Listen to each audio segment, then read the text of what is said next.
Estamos de regreso en Código 7 y ya nos están llegando más mensajes de ustedes. Qué bueno que mantiene esta interacción. Dice, ¿por qué se sigue cometiendo ese tipo de error? Dicen, todos somos inocentes hasta que se demuestre lo contrario, pero aquí lo hacen al revés. Primero te detienen y después investigan. Saludos de satélite que cada noche nos ven. Muchas gracias y sobre todo con este tema que es tan importante. ¿Qué pasa con la reputación, Alejandro? Porque eso es un asunto muy importante.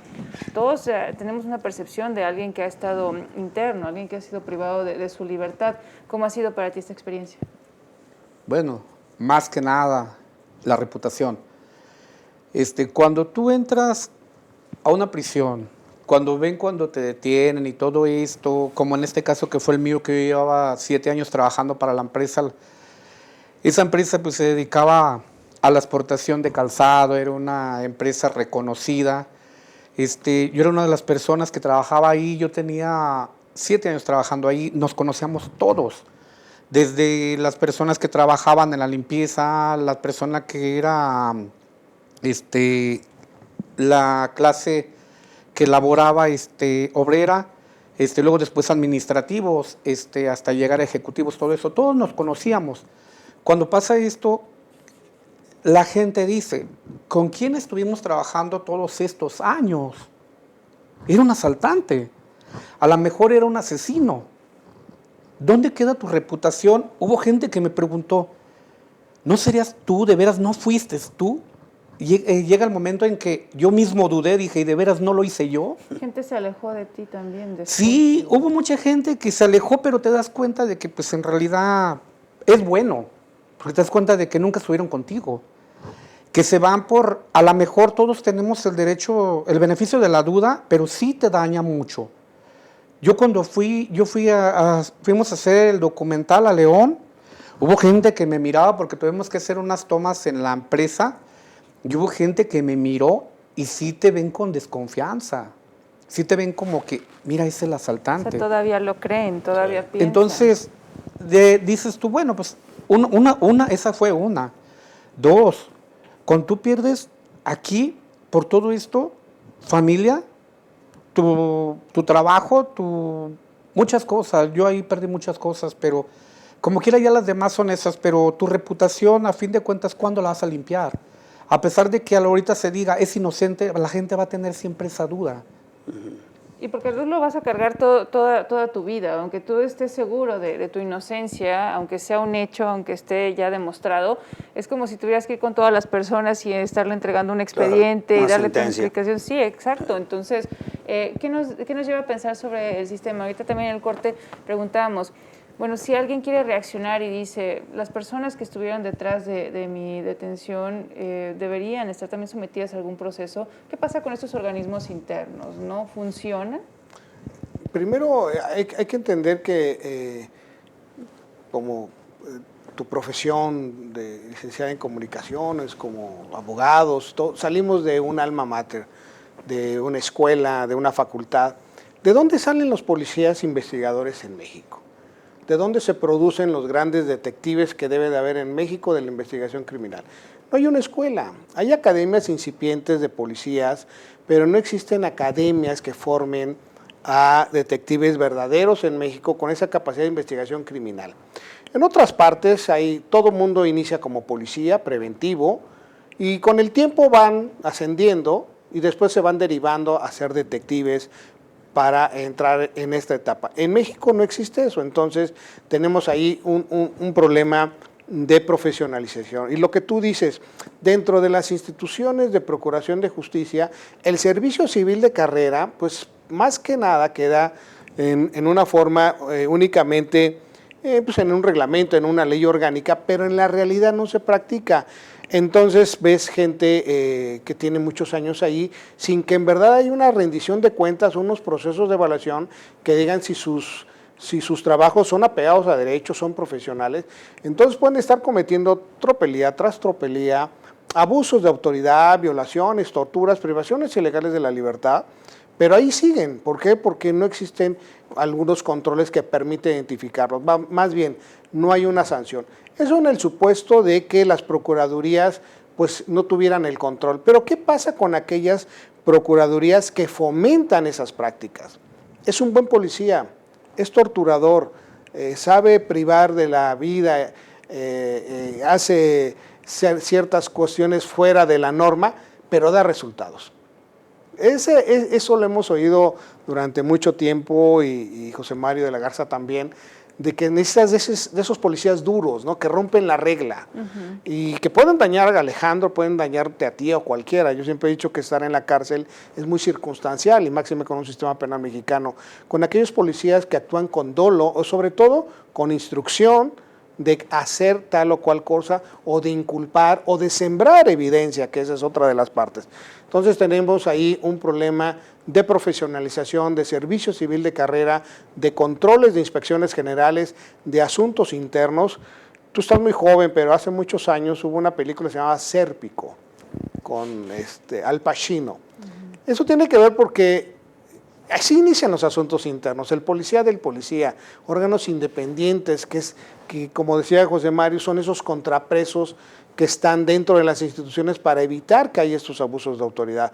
Y en otras partes también hay observatorios ciudadanos de las actuaciones de las policías de investigación, qué es lo que están haciendo, cómo están llevando a cabo su trabajo, y también es un contrapeso. Pero mientras las instituciones de seguridad, de procuración de justicia, no se democraticen, no se abran a la sociedad, esto lo vamos a seguir pasando y viendo muy seguido, y tal vez en unos años tú estés también entrevistando a otro Alejandro en otra situación, y esto pues va a ser muy difícil mientras no se apliquen a cumplir con lo que marca la Constitución y a profesionalizar el servicio policial en cualquiera de sus niveles.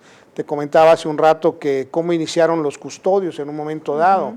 Bueno, pues los custodios en su origen, pues no había escuelas para custodios. ¿Quiénes cuidaban a las personas que estaban privadas de la libertad? Y en su origen eran los mismos que cumplían la sentencia, cambiaban el uniforme a rayas para darles una macana y después cuidar a los mismos que cuidaban. Pues ya entendían cómo funcionaba y por eso se quedaban. Conocían el sistema y decían, bueno, pues ya no gasto, ¿no? Y aparte no los iban a contratar en algún lado, no iban a poder hacer su vida. Pues. Sí, y pasa también en algunas procuraciones de fiscalías. Sin duda hay muy buenos elementos, hay que reconocerlos, pero son los menos. Predomina mucho el servicio público, el servidor público apático, el servidor público que no se profesionaliza, y sobre todo aquellos que van actuando conforme a las instrucciones que les den, inclusive aquellas que sean contrarias a derecho. Y tenemos una entrega más y que bueno, nos detalla el por qué también en las cárceles después escuchamos que hay sobrepoblación. Hay casos muy lamentables. Se puede encarcelar a cualquiera, aunque no se haya comprobado que cometió un ilícito. En 2020, la tasa de personas privadas de su libertad en el país creció 3.1%, que equivale a 14,000 internos más en comparación con los que había un año antes. Es el mayor crecimiento anual de población penitenciaria en 15 años. Tal es el caso de una persona que pasó 4 años y 6 meses en penales federales, señalada de tráfico de personas, dinero de procedencia ilícita y delincuencia organizada. Su mamá también fue detenida y finalmente ambas fueron declaradas inocentes. En 2019, por primera vez en 5 años, se encarceló a más personas de las que se liberó. Lo mismo ocurrió en 2020, incluso con crisis sanitaria por COVID-19.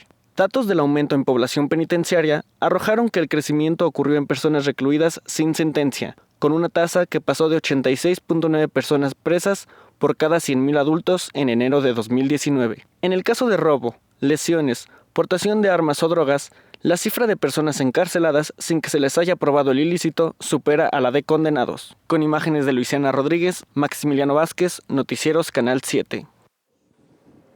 Y bueno, ahorita hacíamos también una reflexión, ¿no? ¿Qué alternativas hay cuando una persona es inocente, cuando una persona, bueno, ya tiene la libertad, pero pues ya perdiste casi 2 años de tu vida ahí, más las consecuencias, ¿no? Las consecuencias, lo que se arrastra. Entonces, ¿cuáles son los pasos que pueden darse? Mira, yo te diría que hay 2 reflexiones que hay que hacer. Una tiene que ver con la defensa. Porque resulta ser que tú vas a los penales en México y el 90% o más de los internos son gente humilde, de escasos recursos, marginados, ¿verdad? Con jóvenes que no tuvieron oportunidades, ¿no? En el caso de indígenas, personas Indígenas. que no... Entonces, todo ese sector que está preso no tiene un mecanismo adecuado de defensa. Las defensorías públicas están rebasadas, igual que Francisco hay muy buenos defensores, pero están rebasados. Por otro lado, la abogacía en México, que no está organizada, no tiene una estructura de trabajo pro bono, este trabajo gratuito, que en otros países sirve mucho para poder ayudar a resolver casos como el de Alejandro y muchos más, ¿no? En México no existe eso. Sí, son aproximadamente 300 los expedientes que luego puede llevar un solo defensor. Sí. Imagínate cómo vas a llamar. Entonces, por un lado está esa parte. Por otro lado, yo también te diría que ahí está algo que ha dicho Alejandro y lo hemos platicado, es el tema de la sociedad, porque la sociedad entiende que una persona que está en prisión ya es una persona peligrosa, es una persona culpable a la que no se le tiene que dar ninguna oportunidad. Entonces a Alejandro ya le pasó, vas a tocar puertas a empresas, a fábricas, no te quieren dar trabajo, nadie te quiere dar oportunidades, nadie te quiere dar opciones. Entonces, no nada más es el sistema como tal, las fiscalías, los policías, los tribunales, hay mucho que hacer, pero también es la sociedad en el tratamiento que le da a las personas que salen de prisión. Y por eso gente como Alejandro se encuentran muchas veces en donde no hay otra opción más que buscar espacios en la delincuencia organizada. Lo tengo que decir con esa claridad. Entonces, sí creo que hay este doble problema. Por un lado, tendríamos que estar defendiendo mejor a las personas con mayor rapidez para que pasaran el menos tiempo posible en prisión. Eso pasa por una defensa adecuada, además que es un derecho humano. Y por otro lado, tendríamos que también estarle diciendo a la sociedad, a los empresarios, a la colectividad, ¿no? Oye, las personas que ya estuvieron en prisión ya cumplieron de alguna forma,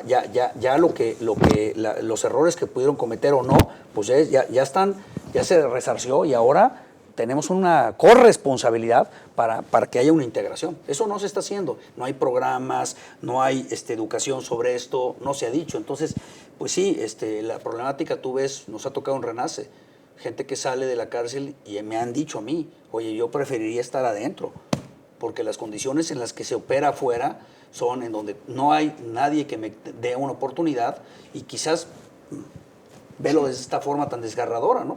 Imagínate pensar que tu mejor opción es estar en prisión. Pero esa es la realidad de nuestro país, ¿no? Yo creo que también el documental abre ese debate, ¿no? La historia de Alejandra no nada más es el proceso penal, cómo lo detienen, todas las injusticias, cómo no lo defienden, cómo todo lo que le pasó adentro del sistema, ¿no? Luego cómo logra su libertad, pero también el documental lo que muestra es cómo es la vida después de la prisión, ¿verdad? Que apareciera como que, si tú lo ves en una película, como que sales de prisión y ya todo es... Ya todo está bien. Ya todo está resuelto. No. Sales de prisión y muchas veces la problemática es mayor, ¿eh? Yo creo que ahí hay mucho que hacer. Tenemos reflexiones que hacer aún después del corte. Quedarán algunos minutos en Código 7. No se despegue la señal de Canal 7.